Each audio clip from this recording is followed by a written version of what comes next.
true love. And every day I thank you, love, for a feeling that's so new, so inviting, so exciting. Whenever you're near, I Hear a symphony. a tender melody, pulling me closer, closer to your arms. Then suddenly, your lips are touching mine. A feeling I so just love like till I leave the past behind. I'm lost in the world. we're not old enough. Just go back. Just really just take us all the way back. Listen, we don't do enough Motown. I'm sorry, we just don't. So had to be Okay. done. Had to be done. And I had a thought this morning Can you say already. Now your nose hairs are good. okay, good. Um, I had a thought this morning because I was listening to some music while I was working out, and you know, um, Diana Ross has had a pretty long career. Like I know that sounds silly, but we talk about like Madonna or Cher and these like Diana Ross has done all right. And it was like the first Beyonce, like multiple things, going to places, acting, doing like those little shows and whatever. And when are we gonna, I kind of miss those variety shows. Remember those? Do I love those shows? I love those. I mean, and the sketch shows, the variety shows, like growing up, Donnie Marie, Sonny and Cher, like 100% watched all of those, and Carol Burnett, watch that all the time. My kids Love watch Carol that. Burnett. It's funny. It's still funny. And so it's like I Love Lucy because I still watch I Love Lucy. My 100%. So fun. It does. It like transcends. Still funny. Absolutely correct. Totally does. And My like executive producer gets really. He hates it when I do it. Sometimes I'll hear it and I'll be like, when we go places and they'll say, "Do I know you?" And I'm like, "Yes, I'm the one with the kind face," because of the skit when it was like Martha, because he knows I'm gonna do it and I can't stop. He'll be like trying to talk to me about laundry and I'll be like, slowly I turn, step by step, inch by by inch, inch. and then I let him have it. And he never does the part, all because of, ooh. It's the thread. Like you can't. It's your brain has to let that happen. You got to say the whole thing. Has to. I mean, and it's funny because you have children, because then they start doing the same thing, and then it becomes like a. It is. I mean, my oldest daughter has texted me and said, "Oh, I miss you, Dad." She's up in Boston. "I miss you, Dad. Really wish I were sitting on the couch watching Love Boat with you." I'm like, see. Aww. I have. I mean, and when you think about Love Boat as an example, you actually have to think for a second. Most of those episodes were 3-day cruises. Yes. And people met each other. So fast. And they had and their staterooms were like right by everything because literally, how did you make it all the way to the magic show and back to the bar and to the promenade deck? Well, entertainment tonight is in the Acapulco Lounge. Yeah, that would never happen.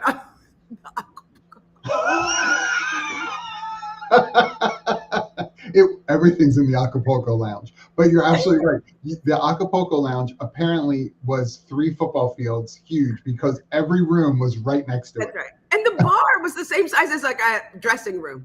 And let's have a moment about let's talk about Isaac, because this man was absolutely overused, should have had a Department of Labor complaint 1,000%.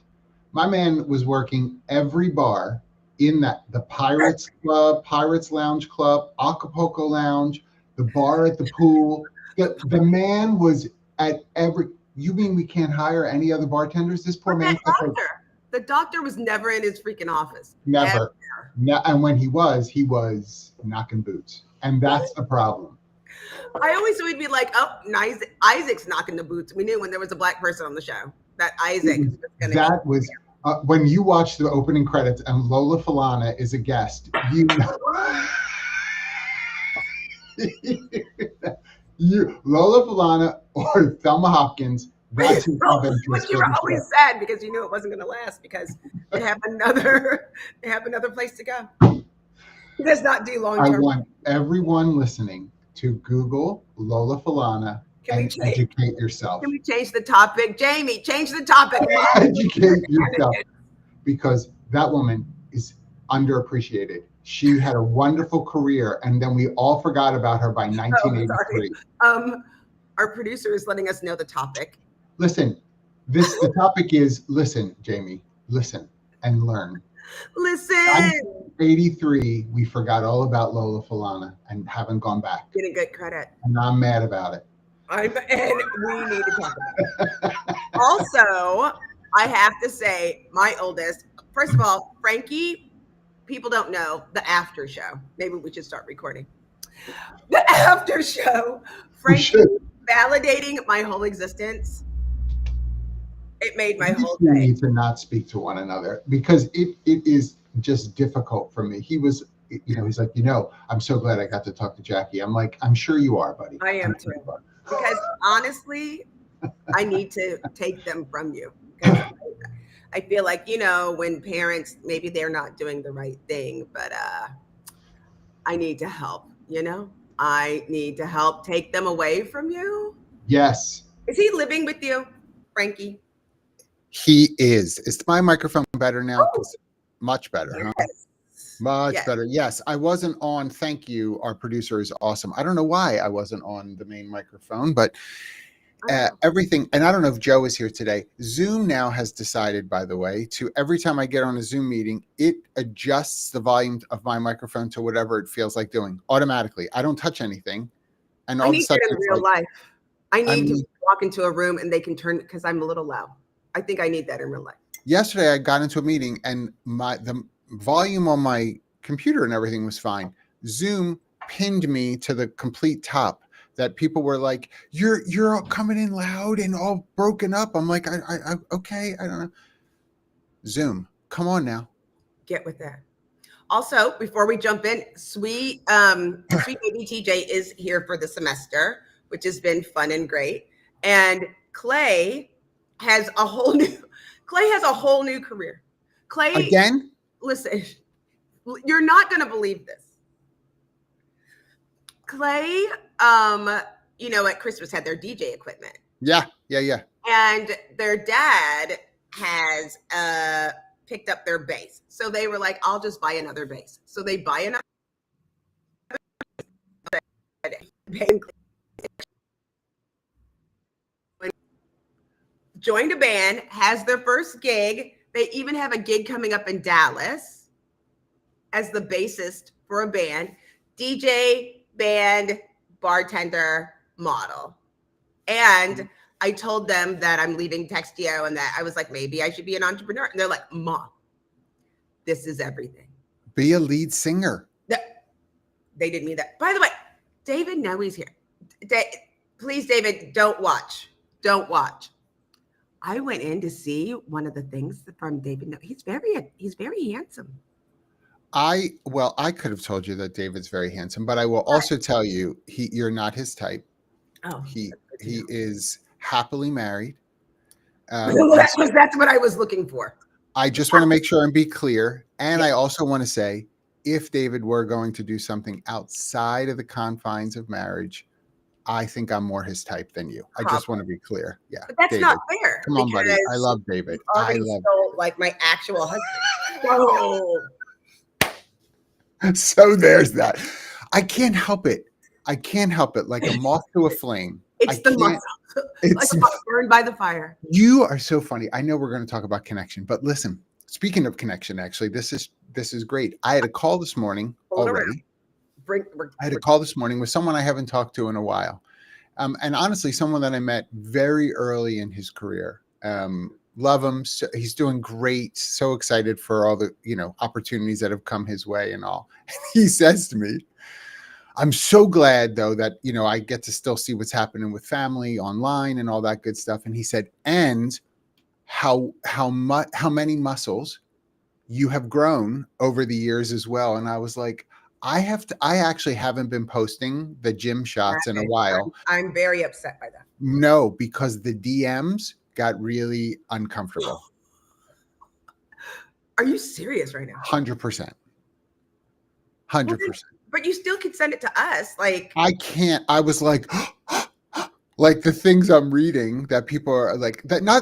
By the way, let me be clear, just so that it's not direct friend connections. That's not who's DMing me. Strangers it's that like. Oh yeah, yes.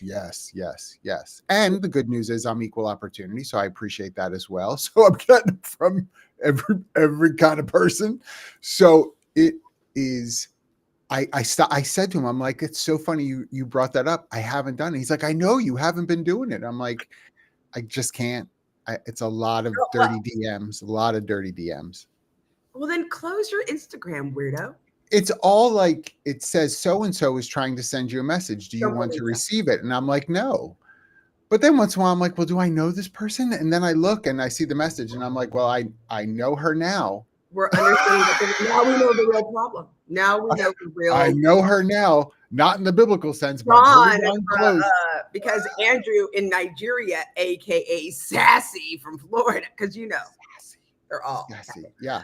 Clay, follow Clay. Clay Nation has been cracking me up. So they've been doing the whole point of the thing because on Instagram they've been doing the beats with the bonnet. Which are you dead? I watched the bonnet. Were you not absolutely dead? So I was like, there couldn't be more proof that Clay is your child than these videos. Every time I'm like, literally, it couldn't be more proof. But I'm going to tell you, from a connection standpoint, people love it. People love it. They are watching. That audience is growing. If you feel like you need something, you need to follow Clay because they will make your day every single day. Anytime what's the handle for Clay? I forget. It's Clay Nation something. But they also when they had the bonnet on, and I was like, oh no. So the bonnet, I was like, absolutely not. Yep. And so what they found out, so they've been having beats, and it's when you're making beats online, it's very competitive. People steal them. Like you'll put a clip and they'll take them. So Clay figured this out because they're brilliant, that if they do freestyle on top of their own beats to showcase their own beats, they can't steal the beat because it's them. And people enjoy listening to Clay's freestyle. I mean, I was like, did you literally try to rhyme with pistachio? It's a valiant effort. I was like, there's lots of syllables. They were like, oh, Mom, I'm so embarrassed. But people love it. And the fact that they seem to love it to themselves, they snap themselves at the end. I was like, that is my kid. That is the statement.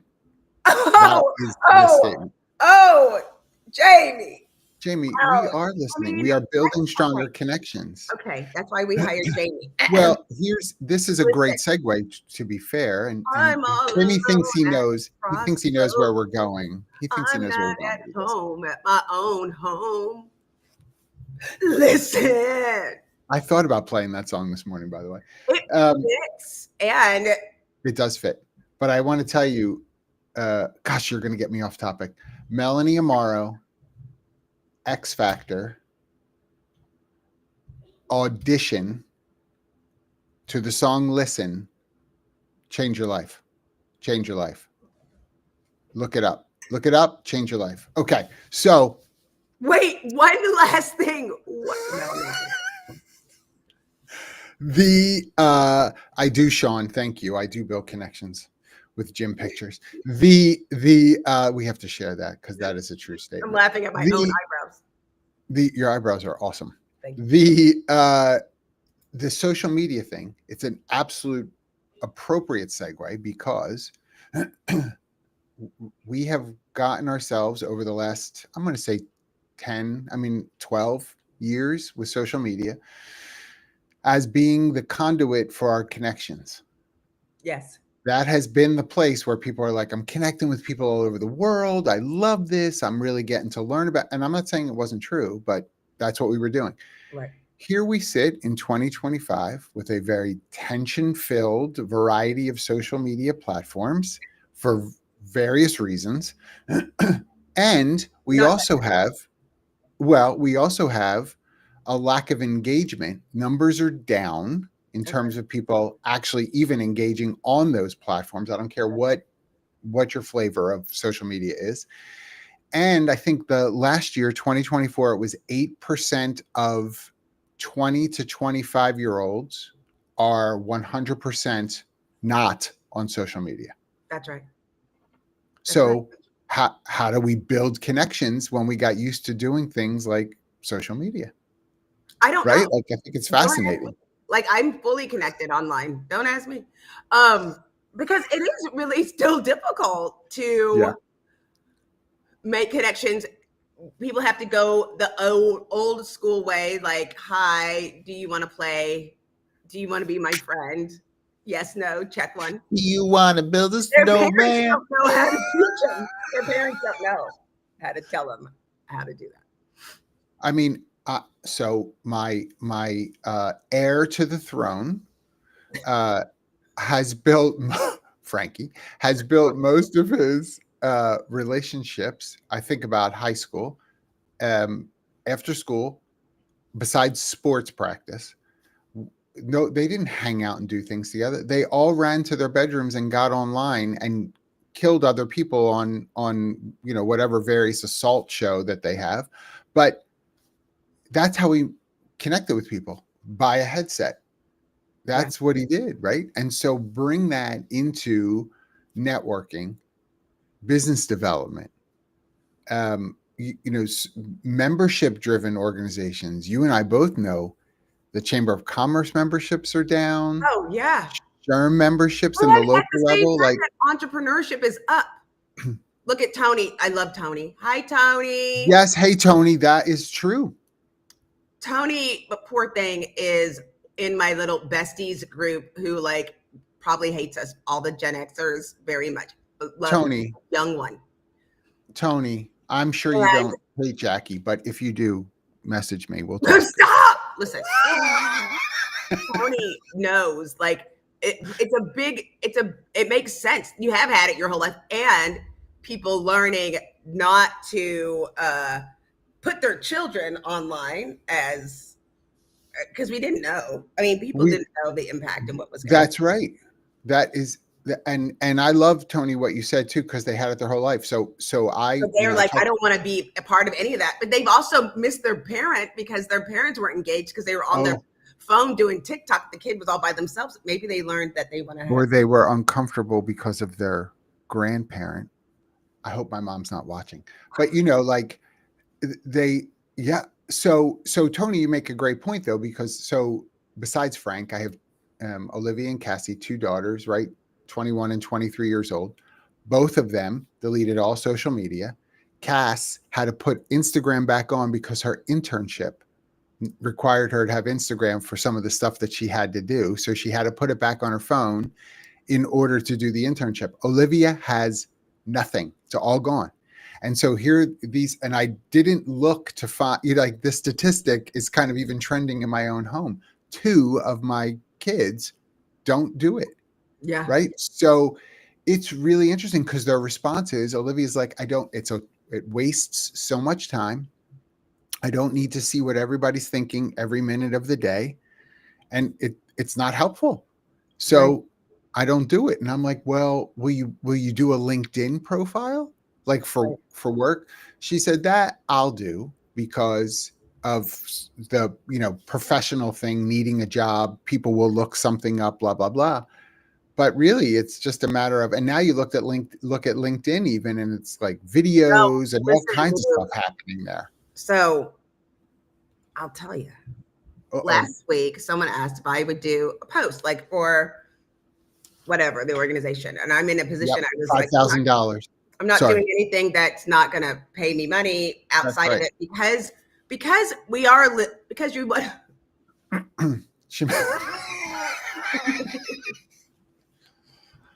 Show me the green. Show me the green. Show me the green. I can't. Why do I do this show? I can't. I want to walk away right now. Things have not been great. I've been very emotional in this. And this is your lifeline. Right. Tony, by the way, Tony fully is Issa Rae. Issa Rae, yes. Yeah. Totally is Issa Rae. I watch Tony and I'm like, Tony has it all together. Wendy, good morning. People aren't just checking out online, but in person as well. My local HR group is having an in-person event tonight. First round is paid. First round of drinks are paid. We only have 7 people registered. You know, back in the day, you had every alcoholic HR person. Yeah, and you would have their mama, their cousin, and they bring everybody and say, give me your ticket. Oh, wait, give me yeah, it's right. Oh, you're not drinking? Oh, it's dry January. I'll take your ticket. You got to bring your friend who doesn't drink on purpose. Be like, can I have your ticket? I'll take your ticket. Yeah. Ooh, dry January, you can't do it. Right. So this is fascinating because they have not connected online or in person. So that is terrifying. Look at Mark Fogel. I'm dead. I love him so much please share that. Thank you. I'm not want to tell you something. Mark he's on to something. Pickleball is crazy. Listen, at our local Y, because Sweet Baby TJ is home now, and we're both here. And I was like, at the Y, they have a seniors pickleball at 11 o'clock. But he could probably do that because he is an old soul. They'll never know. Absolutely. So I was like, let's go. He's like, okay, I'm in. He also is his father's son and won't care. He will be slamming on everybody. On everybody. Let's go, Gladys. Move your oxygen tank quicker. Let's go. Yeah. Oh, this is what I was trying to say. Thank you for bringing me back. So someone asked me if I would do something, right? So I was like, they asked me, I was like, well, tell me a little bit more about the project. Is it something, because I think at this point, everything's negotiable with stuff on there. They're like, well, we only do it through this particular platform. So if we're going to work together, you have to put something up here. I went in and it was an influencer management system. And you had to sign up. And one of the things was LinkedIn. I was shocked. I'm so dumb. I'm like, oh, is that why people? It isn't, people stop because I'm charming. It is because you're charming. The thing and I love what I just shared too, brought up is like, from a connection standpoint, how do we develop connection in a meaningful way if your primary purpose for developing the connection is business development or networking for a job? Like, that has been unfortunately too much of a default for people. Like, that's why all of a sudden you see people posting more online or showing up at some events like Wendy was talking about. They do this because I'm in transition, or I'm not meeting my sales goals. And so I've got to get out there and see if I can find people. That doesn't feel like authentic connection, right? You're doing it to try to use. I just didn't know. I was really funny. So I went to a go to networking type of event webinar. Yep. And they were trying to teach people how to share their personal part of their life on LinkedIn and what's appropriate and what's not. And I was like dying because I was like, oh my God, I have broken all these rules. I had no idea. You broke all the rules. I've always crossed all of the lines. I did not know. But because we started and didn't know because of those things. And then at this point, it is a one long interview. Social media is one long perpetual interview. It's so interesting. Because it's crossed over, people don't recognize. Tony and I were just having the conversation where I'm like, there are some things that are reserved that only certain people know. And then there's, even though it looks like I share everything online, I don't share everything online. Can you all imagine that, by the way? Let me just make sure I say that. Right. In light of everything that Jackye shares, she's right. not sharing everything online. Heaven help us all. My life, it's very complex. I always tell people it's just a very interesting form of some type of, it's my version of ADHD. Requires me to be like, I don't have a filter, and I don't know. I don't have. And I've passed that on to my child Clay, who also with the bonnet. I mean, the idea of connection has to come back to being human. And I mean that in the sense of there's so much loneliness and depression in our culture right now that I think a huge part of that is the deficit in genuine connection. It's the deficit in that. People don't know how to build rapport, let alone relationship. And we've forgotten. The pandemic absolutely iced a lot of that for people. We've got so many people we know that just don't want to engage with society in the same way they were pre-pandemic. They got used to being home, used to being separated. Changed where people are. I think it changed and how they connect and how to connect. And I believe social media changed because things that were once private for some people, for dare I say, average people. You're not average. No one's going to feel some sort of way. You're not average. Yes.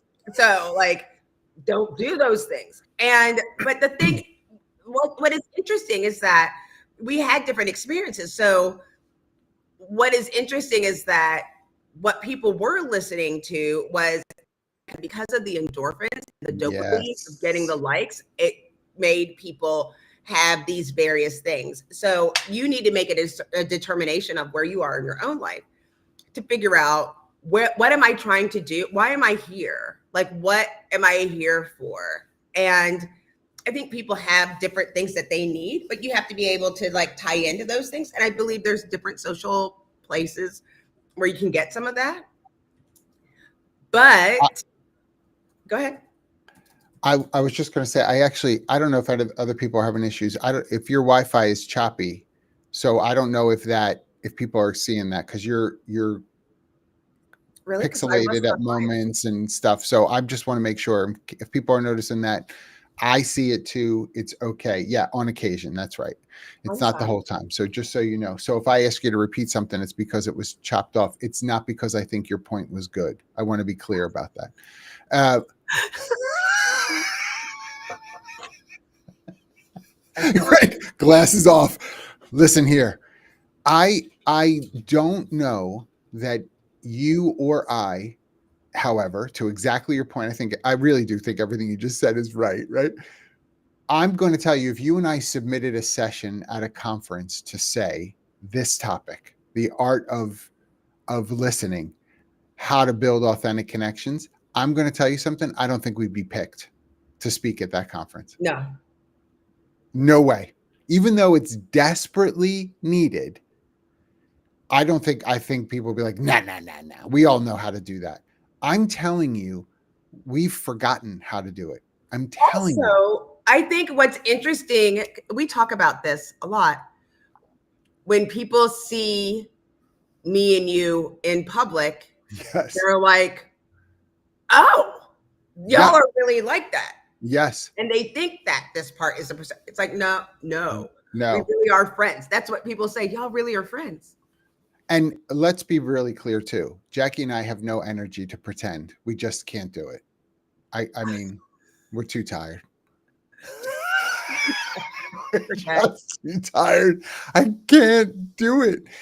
And I love this point as well. Communication doesn't mean you have to tell everybody everything. You absolutely are allowed to have some things that are reserved. Great point. Again, this crazy LinkedIn doesn't always tell us who everybody is when it comes on this platform. But thank you, LinkedIn loser. LinkedIn loser. No, sorry, I meant user.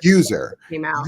This is your right to decide how deeply you want to connect with someone. It's not a requirement. I have had to do this in my life and say, I'm not going to go that deep with you. I'll share some stuff, but I'll only go so far, and that's it. And that's the part that people don't always recognize. Yep. Is that this is reserved for a certain time or a moment because it's on 24 hours a day. They have access to you 24 hours a day. Yes. I mean, even with my own friends, the past couple of weeks have been really hard personally. And I'm like, I can't answer the phone right now. Like, I can't talk right now. I don't feel like it. And it's not because I don't want to be able to be myself, but you need to have genuine connections. Like, I hope that you can do those things and, get out there. It's time to get back out there. Vulnerability is risky. So I already know the answer, but I'm going to ask you this question. How hesitant are you in going deeper with people? I'm too hesitant to even go into it with you. Really? I mean, people don't know that at all, that I literally surface. That's why when I say, people think I'm kidding when I say I have 5 friends. No, I'm like very serious. Yeah. I'm very serious. And I want to tell you, the thing that I appreciate about you when you say that is because I think you're saying the reality for many people, even if most people don't realize that's what they're doing. I think especially as you get older, and I would love to hear from people, right? As we've gotten older, don't you feel like my circle is small? When I was in high school, I was like, hey, everybody, like everybody's my friend. Everybody's my friend. When my dad, I remember him talking to me about Facebook, and he was like, I have 600 friends on Facebook. And I was like, Dad, you do not have 600 friends. That's right. Like that's the brilliance and the crime of Facebook, as an example, to call this category of people friends instead of connecting. Yes. Right? Because it made you feel like that's who they were. They're not. You can be friendly with someone. People are like, oh, you shouldn't unfriend somebody. No, bitch. We are not friends. We ain't never been friends. Right? They're like, oh, political beliefs. It's like, I didn't like that motherfucker in high school. I don't know why. Why did I even? And what is my litmus test? When you put happy birthday and I think, I unfriend. Oh my gosh. That killed me. That was good. I mean, it's the truth. It is the truth. And I will tell you, and those of you who I am connected to on Facebook, it's a very small relative group of people. If I do anything, I might share a picture of my kids or things. I don't want the world to have access to see all that stuff. You even more than me. You're more private than I am. Like you 100% are fully surface. When you meet John, it's right. True. And I know that. And I will tell you, it's for a couple of reasons. One, so I have made the decision early on. I don't like Facebook. So come at me, Zuckerberg. I never liked Facebook. I had to do it because of Humoriso, right? The business had to be connected to a person's page. And so I had to create a page. Okay. I only have a small group of people that are there. And I'm comfortable with that small group of people seeing some of those things. But honestly, most of what I post on there, if you really go and look at all my posts, are happy birthday to the people that I'm connected to. That's really the vast majority of anything that I post on Facebook. I have been burned in relationships. Burned. And so it makes you hesitant to want to connect to anybody new because you're like, well, I'm now going to have a distrusting disposition as I start to connect with people. And I'm not saying that because I'm proud of it. I'm saying, I'm just naming it. It bothers me that I'm hesitant about the way in which I develop relationships. I appreciate wisdom, but I'm going to say I don't think all of it's wisdom. And I don't think that's true for a lot of people. I think there's a lot of people who have been burned by others. And so they have pulled back big time. I think you're right. How do you think that affects your relationship, that you're not current, like you're not always posting about things on Facebook when you do make a connection? How soon does it take to let somebody in to establish real connection? Well, let me ask you another question, John. What do you think real connection looks like? Yeah. So it's a great question, actually. So I am, for as distant as I can be, I'm super heartfelt. And so I'm emotional. shocking. And so just yesterday, stupid commercial. And I'm like, he's a crier. Oh my gosh, I am a crier. Good night, nurse. Am I a crier? You start crying when you think I'm gonna cry. When someone else can't handle it. I can't handle it. And it's just and my kids, it's the best. Frankie especially just does the creep, like looks over while we're watching television. There he goes. There he goes. Yeah. I think for me, connection, their authenticity is very much tied to that. If I can be myself and you can know me and still like me, that's right. That's a real connection. There are people that through the years I have developed relationship with, and they've gotten to know me and they realize they didn't like me. And that's okay. That's part of the risk of building a relationship. Now, these are my words, by the way. It's not that I don't want anybody to think I have a laundry list of people who are like, by the way, I don't like you. That's not what I'm saying. Like you. You just might not be, their cup of tea. We know we're not. Yeah. Yes. And it's hard to, because if you've built connection that is cyclical, you and I, and I'd love to hear from other people too. You and I, for example, because we get to be involved with events, conference, speaking at different events. We'll see some people cyclically. That's right. And we're buddies for sure. I'm not like mad at anybody or whatever. Do I have deep connection with some of those folks? No, I don't. But I do expect to see them in Vegas. And I want to. I want to. And I usually, my default, I will tell you, I wonder if this is true for you.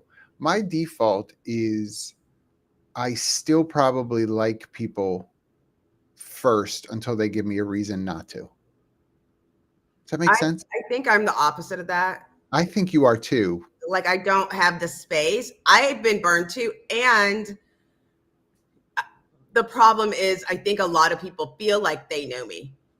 And when they 100%. Don't. And so and they start to yuck your yum, is what I say. They yuck your yum. Ooh, wait a minute.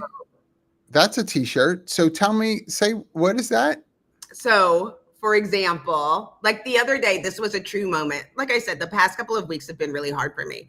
And a friend reached out, one of my in-person friends reached out locally, and the phone rang and I didn't answer. And I was like, I was feeling some kind of way and I can't talk right now.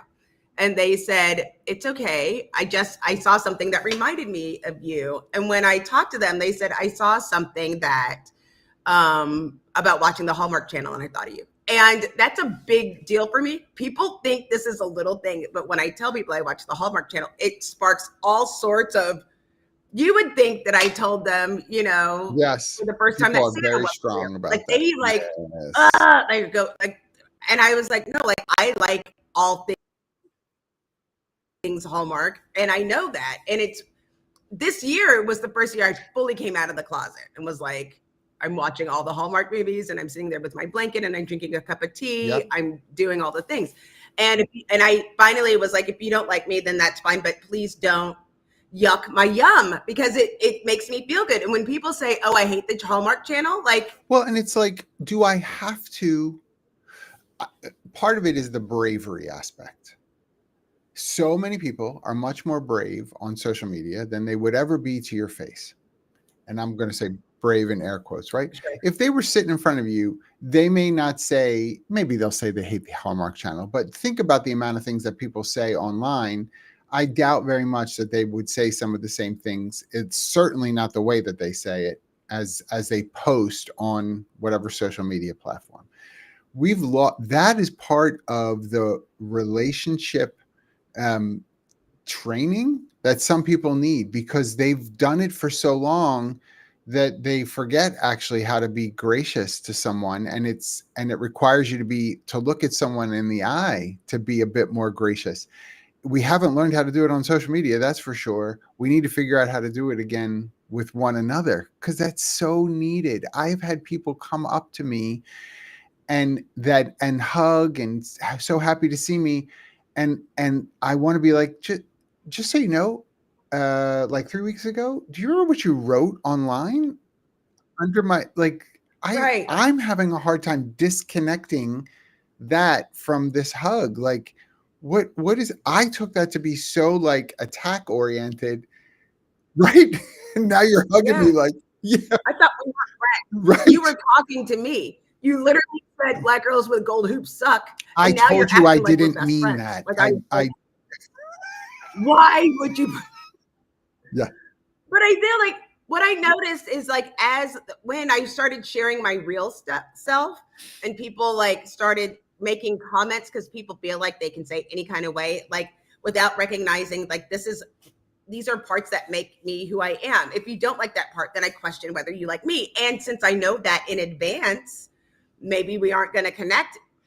You do have to be. I don't remember who said it. I think we've, well, I don't know if it was on the show. You and I have talked about this. I can't remember now. I saw Tom Holland quoting somebody else, and I can't remember who he was quoting. But he said, if you have a problem with me, text me. If you don't have my number, then you don't know me well enough to have a problem with me. You know, where's the mic? Drop the mic.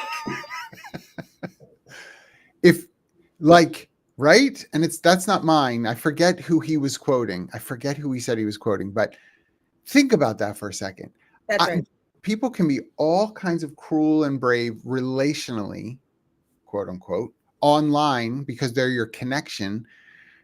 But if you really have a problem with me, I would hope you would text me and say, hey, John, are you okay? I saw this. I don't think that's what I would expect from you, or I was really shocked that you would, share this or that or whatever. Then I might respond because you have my phone number. Like, we've got a relationship is the presupposition there. Some level of relationship where we can trade that next level of communication with one another. Just think about who you let into your life. I think it's okay in this art of building this relationship. I know there's only going to be people that I allow to go so deep with me. It may have nothing to do with the person that I'm talking about. It may have everything to do with I'm only one person. I can't have 50 deep friendships. I can't.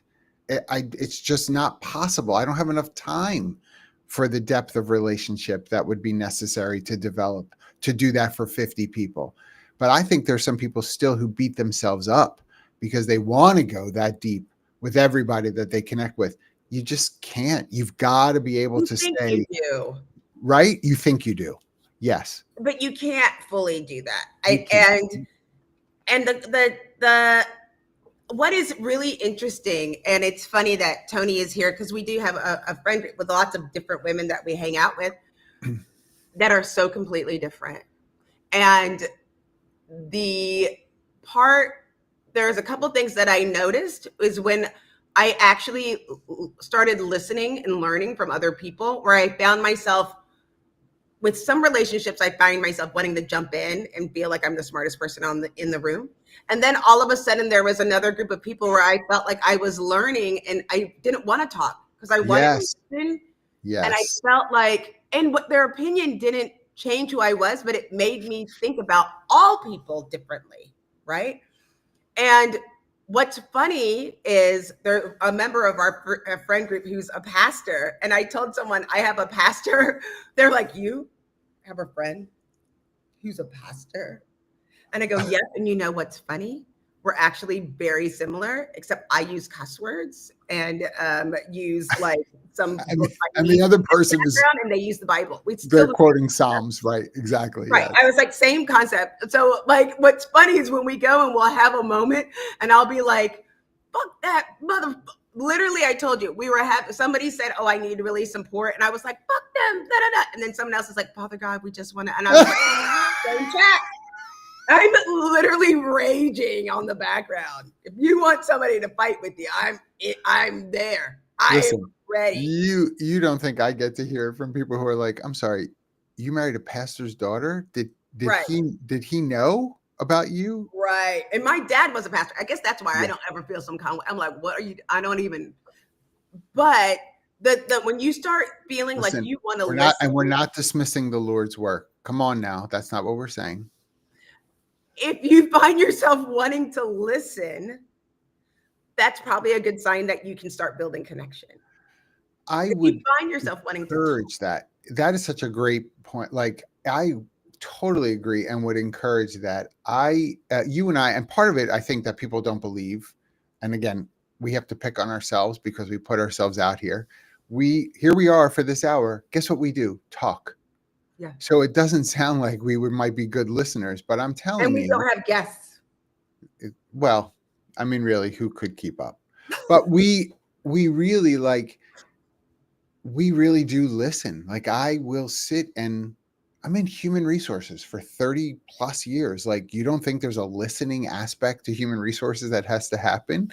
It's real. Like, I have to sit early on. I had to learn that I don't need to open my mouth and respond to everything that's shared with me. I really can listen and appreciate, even if I don't identify with everything that they've shared. I don't have that frame of reference. That's okay. I can still listen. I think one of my favorite moments that we've ever had, it was me, you, Katie, Robin in Vegas. Sean, come on, buddy. Because Sean suffers the same. Right. He married a PK as well. So totally. Pat's pastor's kid, by the way. Yes. So yes. Yep. Got it. But we were all sitting in Vegas and we were like, I don't feel like talking. And we were like, I don't feel like moving, but I don't feel like talking. And then we were all sitting there in silence like this. And then we'd be like, such and such is coming up. Nope. Nobody look. Everybody go to the right. We're all like, do you remember? We're like, oh my God, Jackye, that guy wants to talk to you. Don't look. Everybody go look.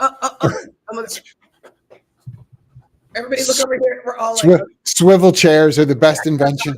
Okay, we're going to go this way now. We're going to have to get a drink. The waitress is going to kick us out if we don't get a drink. I love Vegas.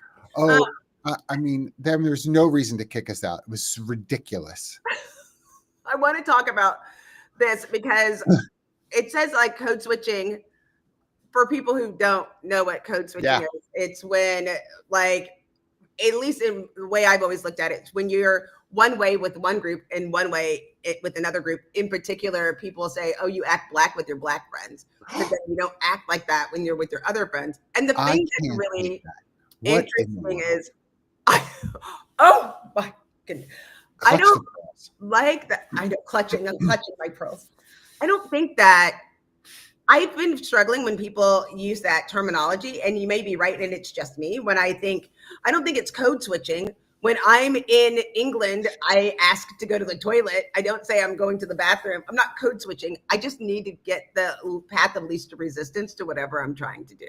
And I don't know if that's code switching or if I'm just trying to identify with the people that I'm with. If I speak my best Spanish when I go to Mexico. I don't do that when I'm in the United States. It's not code switching. It's trying to reduce friction. But I also do think that there's wisdom at times there's wisdom in speaking the vernacular of the group that you're trying to connect with. I mean, I mean it. But it's not a switch. You know what I mean? Like, if we have a shared experience, I say sick 'em bears when I see a Baylor shirt. That's not code switching. That means we have a shared experience, sometimes a shared trauma. But that seems so authentic to me that you do that, right? Because it's born out of a history and that sort of stuff. But if you're a 65-year-old person, I'm going to pick on an age. If you're a 65-year-old person and you go and try to talk to, 17-year-olds and you're like talking about Riz and this and that, and you're like, then it feels like, okay, hold on. Maybe yes. Yeah. Right. So there is a difference between girl. God forbid. Do you know somebody got mad because I called them girl? They came to me and they were like, I don't like it when you call me girl because blah blah blah blah. And I was like, we can't be friends. I was like, I literally don't know how to turn that faucet off. But it is also like some of it is respect oriented. So for instance, when your kids come home and they don't call you mom and dad anymore, they call you brah, then there are times where it's like, listen, here's the deal. We are going to have a line of respect in the house, right? I want you to communicate with me. I'm glad you feel like I'm your brah, I think, but I'm dad, but I'm dad. And I think it's okay. I think relationally, you do need to kind of quantify what's okay at times. So I have had people in my life who are still my friends, but I've had to say, because of certain things, this is as far as I'm going to be willing to go. I appreciate the fact that that may mean you'll pull back a little bit as well. And I think that probably serves us better, because I still wish the best for you, your family, your career, all the things, but we're probably not at a space where we can go closer anymore for whatever reasons. I'm not going to carry bitterness. I'm not going to be unhappy if I see you. I just want to lay out there, I'm not going to be trying to invest deeper from this point forward. And I just want you to know that. And I think that's okay to, again, give boundary to the relationship. I agree with you. Yeah. I do think, though, part of it comes from being in HR. I feel like it is one of the work choices where you have to compartmentalize and put things in silos in HR.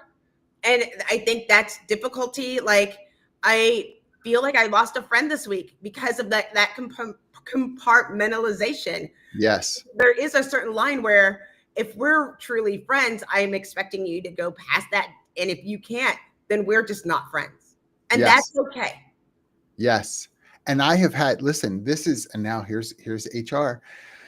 I have been in circumstances where I have had to terminate someone's employment at a company that I was working for, that I was friendly with, and I had to terminate their employment and help them pack their desk up that afternoon, and then met them for a drink later, and wasn't the HR person. I was a friend. Right. And I listened, and I let them express, and I related to them as a friend. I know the message I had to deliver earlier, but I related to them as a friend. That is not for everyone. I recognize that, but I think there's a maturity that I hope we're trying to encourage in one another, that you to exactly what you're talking about. I'm still John. I had a job to do here, but I'm still John, right? Let me tell you, like, there at this stage in my life, there is little litmus tests when that I know I kind of look at where it's where our friendship like starts or ends. Yeah. And this is the sign. Call me when you say, call me when you feel like, if you feel like you need to talk.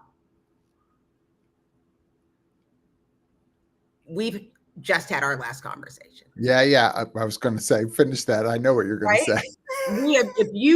If you think like, meanwhile, I will talk to my therapist about it.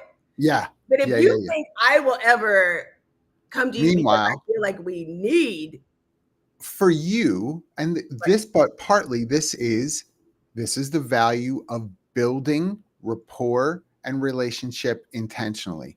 Right. We don't give Jackye the option of let me know if you want to talk. We just FaceTime. Right. And if she doesn't answer the FaceTime, we'll just continue to do it until she picks up, or to scream at us to tell us to stop. So right. Right? Like, because there is no if. There's no if you need to talk. It's a true story. Jackye, we're going to hop on a FaceTime. I don't want to hop on a FaceTime. Then they hop on a FaceTime. They're sitting there on the FaceTime. They're on it. And I'm like. And who is it? It's Katie going, where is she? Where is she? Where is she? Where is she? I don't know. I'm in Florida. Why would I know? She'll come. If she wants to come, she'll be here. But I feel like it takes a lot of making sure that you're actually listening and knowing and showing that you haven't listened, and let people know. But it really takes saying, hey, I want to be closer to you. And saying those things. You've got to choose sometimes those relationships. So I think that if you're just starting out, and I know this sounds funny, if you're coming into the professional world you're out of college or you're out of high school, you've finished trade school, whatever it is, whatever pathway has gotten you to now, I'm starting to work and I need to build some connections because I'm planning for my future, all that good stuff. It's not the same as high school. And what I mean is high school was super easy because everyone had to go to that building. So you didn't really have to go seek people. You were forced to go to a place where a bunch of people were. And so sometimes relationships just happened naturally because of that. Often they just happened naturally because you were in a class, sat next to so-and-so and so-and-so, or by that you just developed relationships because of proximity. Right? My last name was Forster. Yeah. I sat between Alan Fan and Ginger Gilchrist. Yep. That was it. And you went from class to class and had a similar seat. So you just, out of proximity, developed a relationship. That's not necessarily going to happen in all workplaces. I get that some people sit at a cubicle or a desk near somebody else. I get it. But if it's only one person and you realize, I don't really like this person, now what are you going to do? Now proximity is not working for you. You've got to be intentional to get up and go find these connections. Look, put yourself in places where these people will be. It is the same thing when it comes to dating. If we talk about relationships that way, it's really hard to meet someone if you never go out there to be where people are. Super hard. And if you think everybody online is telling you the truth, they're not. Their profiles aren't all true. I really, really, really find it hard to believe that everyone is super truthful and that they really are a licensed skydiver who also is a podiatrist. I don't know that I would go out with that person. I'm not sure. I don't.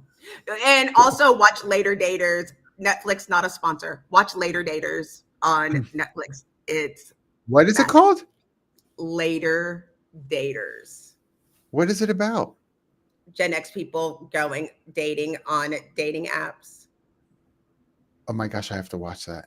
You have to. Why didn't you text me about this before? Because I wasn't trying to watch it, and then I froze. I was like, and I watched the whole thing, and then I was like, kind of judged myself. Is it a episodes or just one show? It is episodes. It's episodic. You can do it in a weekend. Oh my gosh, you're so funny. But I mean, the part of the reason that this is important from an HR perspective, I know it's 10 o'clock, is this is why you don't make friends at work. And it's why your work people are not a family, because it is out of proximity. They're not a family. It's out of proximity. And once they're gone in that situation, it's a choice.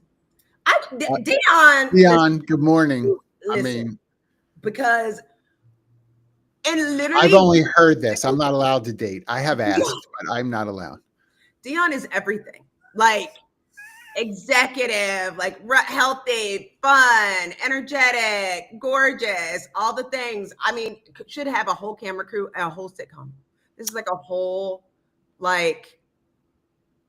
I need to come there so we can hang out. I have not. I got to get there. I got to get there. Yeah, I know. You do. I got to get there. We're already at 10 o'clock, John. I know. And I keep saying this I don't know what happened. It's probably the shine from my head is confused on the camera. What a quick hour. Thanks, everybody. Did we even talk about the topic? Yes. Jamie, or like, no, I'm not taking Jamie's judgment. We certainly talked about building a relationship and connection. I don't want to hear from him. Thanks, everybody, for hanging out. We didn't even talk about our mugs. Thanks, Aaron, for the mug. Thanks, Mom. I wish I had a mug, Aaron, but you didn't give me one. Thanks. Clink, clink. All right.